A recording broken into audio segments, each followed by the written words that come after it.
क्या आपको लगता है कि आप सही समय पे सही डिसीज़न ले पाने में कभी कभी गड़बड़ कर जाते हैं, या डिसीज़न लेना बहुत मुश्किल है, या डिसीज़न ले लेते हैं तो आप उस डिसीज़न पे टिक नहीं पाते और बहुत सारी चीज़ें इधर उधर से आपके दिमाग में आके आपको परेशान करती रहती हैं?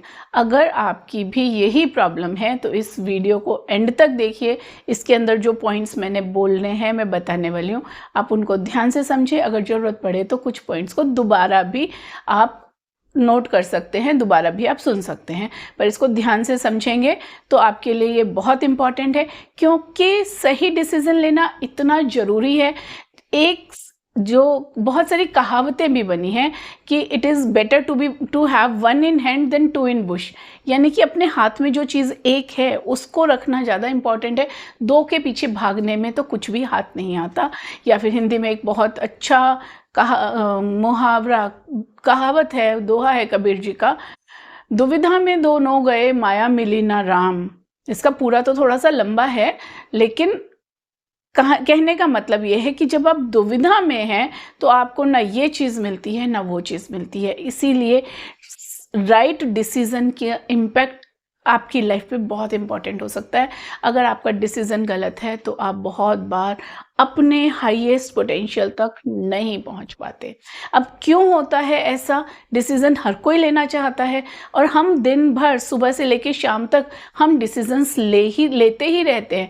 अगर आप घर में रहते हैं तो क्या सब्जी बनेगी, ये या वो, डिसीज़न तो लेना ही पड़ता है ना। अगर आप बाहर घर से जा रहे हैं तो आपने क्या कपड़ा पहनना है, ये शर्ट पहननी है कि ये, हर वक्त हम डिसीज़न लेते हैं। लेकिन वो छोटे छोटे डिसीजंस हैं, उनसे हमारी लाइफ में मेजर इम्पैक्ट नहीं पड़ता।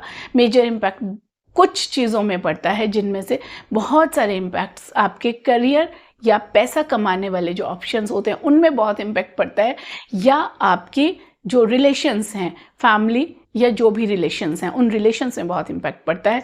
आपकी हेल्थ से रिलेटेड आप क्या कर रहे हो, वहाँ पे आपके लिए बहुत सारे डिसीजंस आपकी लाइफ को चेंज कर रहे होते हैं। तो आज हम समझते हैं कि हम डिसीज़न लेने के तरीके को कैसे इम्प्रूव कर सकते हैं। तो उसके लिए दो चीज़ें करनी है। हमें पहले समझना है कि हमें डिफ़िकल्ट डिसीज़न लेने में मुश्किल क्यों होती है।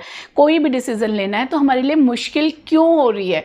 पहली चीज़, हमारे पास इतना सारा इंफॉर्मेशन ओवरलोड है आज के ज़माने में कि उस इंफॉर्मेशन ओवरलोड में करेक्ट चीज़ को, अपने लिए क्या सही है, चाहे वो खाने की है, चाहे वो अपने प्रोफेशनल करियर की है, या कोई और डिसीजंस की है, आपने क्या करना है क्या नहीं करना, इतनी इंफॉर्मेशन।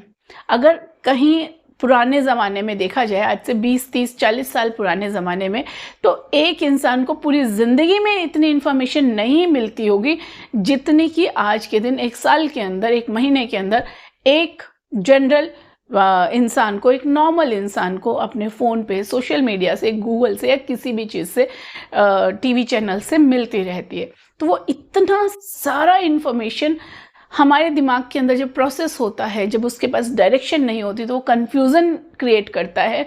वो कन्फ्यूज़न के सिवा कोई भी क्लियर रास्ता नहीं दिखा पाता। सेकेंड पॉइंट आता है यहाँ पे कि एक फियर होता है कि कहीं मैं बेस्ट ना मिस कर दूं, गलत डिसीजन तो मैं नहीं ले रहा। Fear of missing out the best possibility. मैंने ये किया, वो शायद ज़्यादा अच्छा होने वाला था, ये शायद ऑप्शन और बेहतर थी, ऐसे अच्छा हो सकता था, ये होता, ये कर। आप एक रास्ते पे थोड़ा सा चलते, फिर दूसरा बदल लेते, फिर तीसरा बदल लेते, फिर चौथा, फिर किसी ने सजेस्ट किया, मैं तो ऐसा कर रहा हूँ, ये देख रहे हैं, कहीं लाइक घूमते रह जाते हैं एक ही जगह के ऊपर और कहीं डिसाइड नहीं कर पाते, कहीं पहुंच नहीं पाते। तो समझ में नहीं आता कि मुझ में आखिर ऐसी क्या कमी है जो मैं नहीं कर पा रहा या कर पा रही और बाकी सब लोग कर पा रहे हैं। तो प्रॉब्लम कहाँ है? What is the problem? क्या मुझे नहीं आता? क्या मैं कम हूँ किसी से? नहीं, आप कम नहीं हैं, लेकिन प्रॉब्लम डिसीजन एंड इम्प्लीमेंटेशन की होती है। उसके बाद अगली ऑप्शन, सोशल चेंजेस इतनी स्पीड से हो रहे हैं, जो चीज़ें आज से कुछ साल पहले वैलिड थी, सही थी, वो आज ज़रूरी नहीं है कि आज भी सही हो, और जो आज के डिसीजंस हैं वो ज़रूरी नहीं है उनके रिजल्ट्स कल भी सही हो, आप अपने डिसीजंस को सही समझ पाएँ। ये सबसे बड़ी टेंशन है। आप एक चीज़ पे काम करना शुरू करते हैं, मान लो कोई नई टेक्नोलॉजी आपने सीखी, आप सीख के रेडी होके आए, इतनी देर में तो मार्केट में कुछ और नया आ जाता है, कुछ और नया आ जाता है। तो वो हमारी चीज़ें, इसी तरह सिर्फ एक ही चीज़ नहीं, हर चीज़ के अंदर चेंजेस आ रहे हैं। तो सोशल चेंजेस इस स्पीड से हो रहे हैं कि हम अपनी उन चीज़ों के साथ ओवरवेल्म्ड, कंफ्यूज्ड महसूस करते हैं। उसके बाद जो अगला पॉइंट आता है वो ये है, अपनी आइडेंटिटी नहीं पता कि हम क्या चाहते हैं, हमारी वैल्यू क्या है, हमारी पसंद नापसंद क्या है। हम सिर्फ इन्फ्लुएंस हो जाते हैं बाहर और ज़माने की बहुत सारी चीज़ों से और बहुत सारे पैटर्न से, बहुत सारी चीज़ों से इन्फ्लुएंस होते रहते हैं, लेकिन अपनी आइडेंटिटी, अपने आप को नहीं समझ पाते कि हम क्या चाहते हैं। हम किसी और जैसा बनना चाहते हैं, वो किसी और जैसा बनना चाहता है, उससे पूछेंगे तो वो किसी और जैसा बनना चाहेगा। तो हम अपने आप में हम क्या चाहते हैं, आपको ये समझना पड़ेगा कि आप क्या चाहते हैं। आपको जब ये पता लग जाएगा कि आप अपनी लाइफ में किस तरह की लाइफ चाहते हैं, सबसे पहले यही पूछना जरूरी है, व्हाट डू यू वांट, आप चाहते क्या हैं। जिस दिन आपको इस सवाल का जवाब मिल जाएगा, आप चाहते क्या हैं, तो उसके बाद डिसीजंस के लेवल में आप काफ़ी ऊपर चले जाएंगे कि हाँ, आपको पता लग गया। अब उसके लिए तरीके समझने शुरू होंगे। फिर उसके बाद एक और चीज़, इतनी सारी हमने जो प्रॉब्लम्स समझी कि सबसे पहले इंफॉर्मेशन ओवरलोड है, फिर दूसरा बेस्ट डिसीजन ना ले पाने का डर है, फिर सोसाइटी में सोशल चेंजेस जो हो रहे हैं वो है, और फिर अपने आप को नहीं समझ पाते। तो ये परेशानी देता है कि हम करना क्या चाहते हैं, हम ज़िंदगी से क्या चाहते हैं, ये नहीं पता होता। कुछ चाहते हैं, कुछ बढ़िया चाहते हैं। फिर उसके बाद सबसे बड़ी चीज़, आज के ज़माने की जो देन है, खास स्पेशल स्ट्रेस, एंग्जाइटी, इतना स्ट्रेस, इतनी एंग्जाइटी, छोटे छोटे बच्चों को भी स्ट्रेस है, स्कूल में प्रोजेक्ट्स की टेंशन्स हैं, घूमने खाने फिरने खेलने मस्ती की तो जैसे ना बचपन की उम्र ख़त्म ही हो गई है। तो स्ट्रेस और एंग्जाइटी तो दोस्त हैं, बेस्ट फ्रेंड्स हैं। तो जब इतने स्ट्रेस और एंग्जाइटी में हमारा दिमाग होता है ना, तो दिमाग के अंदर खिचड़ी बनी होती है, and we are not able to take the right decision. और अगर कोई डिसीजन ले लेते हैं तो फिर वो बहुत जल्दी इन्फ्लुएंस हो जाता है। तो इसके लिए अब करना क्या है, हमने ये समझा कि हमें डिसीजन लेने में परेशानी क्यों होती है, लेकिन अब करना क्या है। परेशानियां तो समझ में आ गई, exactly what do you want, एक तो रीज़न पता लगा। तो सबसे पहली चीज़ है कि डिसाइड करना है तो डिसीज़न पहले तो ये पक्का करें कि हमने आज डिसीज़न करना है। फिर भी उसके अंदर रेक्टिफिकेशन हम कर सकते हैं, चेंजेस कर सकते हैं, बट डिसाइड कर लेंगे।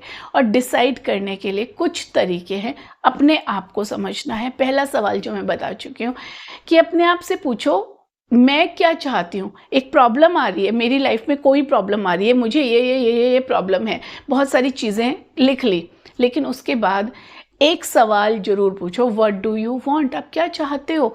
और जब आप अपने उस सवाल को लिखोगे ना, सोचने से नहीं होगा, पेपर पेन लेके बैठ के लिखोगे व्हाट डू यू वांट, आपको जवाब मिलेगा कि मैं ये चाहती हूँ या मैं ये चाहता हूँ। तो कहानी वहाँ से शुरू हो जाती है कि आपको पता लग जाता है ये चाहते हैं। फिर उसके तरीके ढूंढने पे आप शुरू करते हैं कि आपने वो किस तरह से डिसाइड करना है। फिर उसके बाद आपने डिसाइड करना है, आपने समझना है आपको क्या पसंद है या पसंद नहीं है, आपकी वैल्यूज़ क्या हैं, आप लाइफ में अब किस चीज़ को वैल्यू करते हो, कौन सी चीज़ें आपके लिए इम्पॉर्टेंट हैं। फिर आपने देखना है कि आप अपनी स्ट्रेंथ और वीकनेस को समझेंगे। स्ट्रेंथ और वीकनेस समझना बड़ा आसान भी है अगर आपको तरीका आ जाता है, और अगर आप अपनी स्ट्रेंथ और वीकनेस नहीं समझ सकते तो कुछ नहीं समझ में आता कि मेरी स्ट्रेंथ क्या है। मुझे खुद को नहीं समझ में आती थी कि मेरी स्ट्रेंथ क्या है। मैं अपने सभी लोगों से पूछती थी कि स्ट्रेंथ क्या है, वीकनेस क्या है।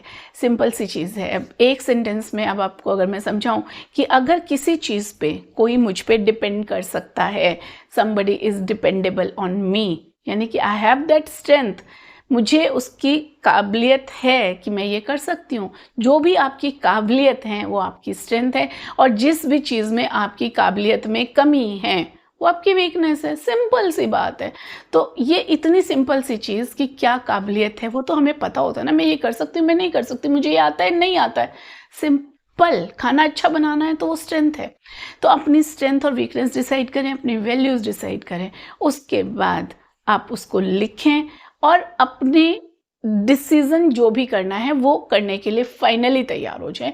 अब आपके पास सपोज 2 चीज़ें आ जाती हैं, 2 पॉइंट्स आ जाते हैं। एक है मुझे प्लान 1 पे जाना है और ये मेरे को करना है, दूसरा है प्लान बी पे जाना है। तो आपने ये सोचना है, दोनों के फ़ायदे सोचने हैं, लेकिन साथ में दोनों के नुकसान सोचने हैं।